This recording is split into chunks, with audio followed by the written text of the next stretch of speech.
Buenos días, chicos y chicas, ¿cómo están? ¿Todo bien? Sí, la clase las extraña mucho. Um pouco, quizá um pouco, não? E as aulas, vocês sentem falta, pessoal? Como vocês estão? Sim, agora que já se cerraram as vacações, não? Agora que acabou, na verdade, as férias, né? Nós podemos seguir adiante, certo? Nós seguimos com as nossas aulas, então, tanto para relembrar, né? O que nós já aprendemos, quiserem tirar dúvida, relembrar o que nós já vimos, quanto para seguir com novos conteúdos mesmo, certo? Sim? Tranquilo? Bueno. Antes de começarmos, eu queria explicar algumas coisinhas para vocês. Na última aula, eu mostrei para vocês, né, lá no site, os links, tudo bonitinho, como que é onde clica para ver o vídeo e tudo mais, mas eu vou aproveitar para fazer isso nessa aula também, tá? Só para não ficar dúvida, ficar o mais claro possível. Certo, pessoal, o que eu quero mostrar aqui é isso, ó. Lá no campo na área de espanhol, vocês terão um novo tópico agora, que é esse heterotônicos e heterogenéricos, sim? Que é o da classe do dia 18, né, de maio, certo? Então, eu quero explicar só os itens que eu adicionei aqui para não ter dúvidas. Esse primeiro aqui, ó, heterotônicos e heterogenéricos, é um link, veja que todos eles são só links, ó. É um link que eu coloquei como material de apoio para aula, que vocês vão clicar e ele vai te redirecionar para essa página aqui, ó, tá? Heterogenéricos e heterotônicos, que eu achei muito interessante a separação que ele fez em tabelinhas aqui. Acho que ficou mais fácil, tá bom? Então, nós vamos usar aí como material de apoio para nossa aula. É uma espécie de roteiro que eu mesma vou utilizar para explicar a aula de hoje. O que eu sugiro, acho interessante que vocês façam, é abrir esse arquivo e aí clicar no link do vídeo, tá bom? Para assistir a aula. Por quê? Porque você vai acompanhando junto comigo, tá bom? Seria interessante também. Mas eu também vou mostrando aqui no vídeo, tá? Como eu vou me organizando na página, tá bom? Esse segundo link aqui, pessoal, exercícios heterotônicos. Quando você clicar, ele vai te mandar para essa página aqui, ó, que é uma lista de exercícios para vocês praticarem mesmo. Essa é bem curtinha, ó. Ele vai até aqui, é para você praticar. E o interessante que eu acho nesse momento é que vocês podem confirmar e ter um feedback na hora, tá? Então, isso aqui vocês não necessariamente precisam me enviar, não. O que eu quero que vocês façam é pôr em ordem, tá? Então, é praticar também. Então, o que eu acho bacana é que vocês, de repente, dá uma estudada certinho no que precisa estudar, assiste a aula, olha o material de apoio e depois fecha tudo e tenta fazer o exercício sozinho, para você ver, né? Se no primeiro você for ruim, se nos próximos você avança, o que você precisa melhorar, aonde você teve sucesso também, tá bom? Você vai ter um feedback na hora, então você pode se organizar quanto a isso. O que eu sugiro é isso, fecha tudo, faz o exercício, depois confirma, tá? Nesse próximo aqui, ó, exercícios heterotônicos e heterossemânticos. Lembra que nós estudamos, que eu falei pra vocês assim, os heterossemânticos nós já estudamos, que eu falei assim, pessoal, rato. A palavra rato em português significa o animal, que nós conhecemos. A palavra rato em espanhol pode ser ali um pouquinho, quando você diz, um rato, já me voy, um rato. Então, espera um pouquinho que eu já vou, certo? Então, os heterossemânticos são aquelas palavras que nós já estudamos, que são palavras com a mesma grafia ou uma grafia muito semelhante, se escrevem igual ou muito parecidas, mas que do espanhol para o português vai ter uma diferença de significados muito grandes, tá bom? Lembra do cachorro? Cachorro em espanhol, em português, é aquele animalzinho que a gente conhece, o pet, né? Cachorro em espanhol vai ser como se fosse o filhinho de algum bicho, então o filhote. Cachorro de gato, cachorro de elefante, de girafa, sim? Então, esses são os heterossemânticos.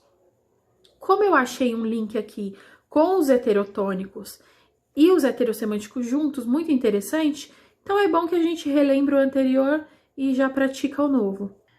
Então, esse link aqui do heterossemântico e heterotônicos vai mandar vocês para esse blogzinho aqui, ó, muito legal também, no caso desse blog, você pode simplesmente, né, pegar esse conteúdo, jogar no Word e responder lá mesmo, tá? Ou você pode também passar para o seu caderno e pôr as respostas, como você achar melhor, tá? O importante é que esse aqui eu vou precisar que vocês me enviem, tá bom? Me enviem e eu já vou falar das datas, assim que eu explicar a aula. Mas aqui eu tô mostrando só como vai funcionar o site, tá? Para não se confundir. E esse último exercício heterogenérico vai jogar vocês também para esse exercício que vocês não precisam me enviar, é para praticar também. Faz como eu falei, estuda, depois tenta fazer sozinho sem olhar, clica lá, passa para próximo, ó, verifica se tá certo ou errada, ver solução, depois joga aqui na setinha para a próxima e faz as outras perguntas, tá? Nesse caso são só 3, tá bom, pessoal? Bom, os exercícios que precisam ser enviados, não se esqueçam que é no e-mail novo, né, que eu fiz para vocês, que é o prof.carvalhogabriela@gmail.com. Lembrem de mandar sempre nesse e-mail, esse é o que vale agora, tá? E vamos lá, então, vamos a heterotônicos e heterogenéricos, tá bom? Vamos lá. Quando vocês clicarem naquele primeiro link, que é o material de apoio, ele vai te mandar para esse site aqui, tá bom? Aqui no comecinho, tá explicando um pouquinho do que são os heterogenéricos. Mira, los heterogenéricos son palabras que en portugués y en español poseen el mismo significado, pero su género cambia de una lengua a otra. Así, las palabras que en español son femeninas serán masculinas em português ou vice-versa, sim? Então, olha só, significa o quê? Que as palavras, elas em português e em espanhol têm o mesmo significado, mas às vezes no espanhol é feminino e no português é masculino. Por exemplo, a palavra nariz, perdão, sim, se me olvidou. A palavra nariz em português é o nariz. Ela é um substantivo masculino. Quando você fala em espanhol, eles não falam el nariz. Eles não usam o artigo masculino para definir. Eles chamam de la nariz, certo?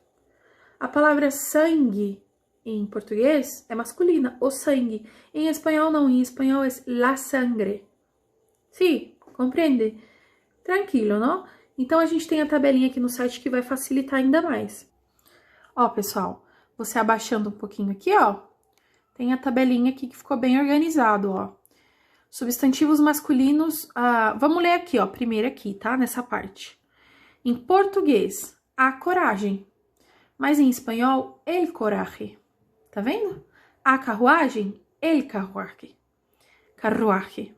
A ponte, el puente. A hospedagem, el hospedaje. A linguagem, el lenguaje. Tá vendo? Isso aqui são exemplos de palavras heterogenéricas. Tá vendo? Elas vão mudar o seu gênero de uma língua para outra, mas o significado é o mesmo. Tá bom? Também muda, ó. Aqui no português era tudo feminino e no espanhol foi para o masculino. E também pode fazer o caminho contrário. Ó, no português é masculino e no espanhol fica feminino, ó. Por exemplo, o hambúrguer, no espanhol é la hamburguesa. O leite, no espanhol é la leche. O exemplo que eu dei do sangue e do nariz também é a mesma coisa. Ele vai do masculino do português e no espanhol fica, né, feminino. O baralho, la baraja, tá certo? Então, o heterogenérico, lembra sempre assim, ó, genérico vai vir do gênero. Então, se eu tô falando do heterogenérico, significa que eu tô falando daquele que vai mudar o gênero mesmo, tá? Certo, seguimos então para os heterotônicos, tranquilo? Os heterotônicos são palavras que em português e em espanhol poseen el mismo significado, pero su sílaba tônica cambia de uma língua a outra. Assim, cambia também sua forma de pronunciar. Então, pessoal, aqui a gente não tá falando de troca de gênero, não. Estamos falando que aqui o que vai mudar é a sílaba tônica. A sílaba tônica nós já sabemos que é a sílaba mais forte da palavra. Não significa que ela tem que ser acentuada, não. Assim como no português, nós temos nós temos sílabas tônicas, né? Que não levam acento. A palavra, por exemplo, casa. Casa tem uma sílaba tônica, uma sílaba mais forte, que é a sílaba K. Mas ela leva acento? Não leva acento. Então, não confunda, assim, achando que necessariamente por ser uma sílaba tônica, é aquela que leva tilde, que leva o acento, porque não é, tá? Ela pode ser a mais forte e não levar o acento. Nesse caso aqui dos heterotônicos, pessoal, ó, eu vou mudar a sílaba tônica, por isso heterotônicos, heterogenéricos de gênero, heterotônicos de sílaba tônica, tá? Aqui eu vou mudar a sílaba mais forte, mas o significado, tá bom? O significado, ele é o mesmo, tá? Certo? Vamos lá, então, ó. Em português, periferia, aqui tá marcadinho, ó. A sílaba mais forte é o ri, periferia. Em espanhol, vai ser periferia, tá vendo?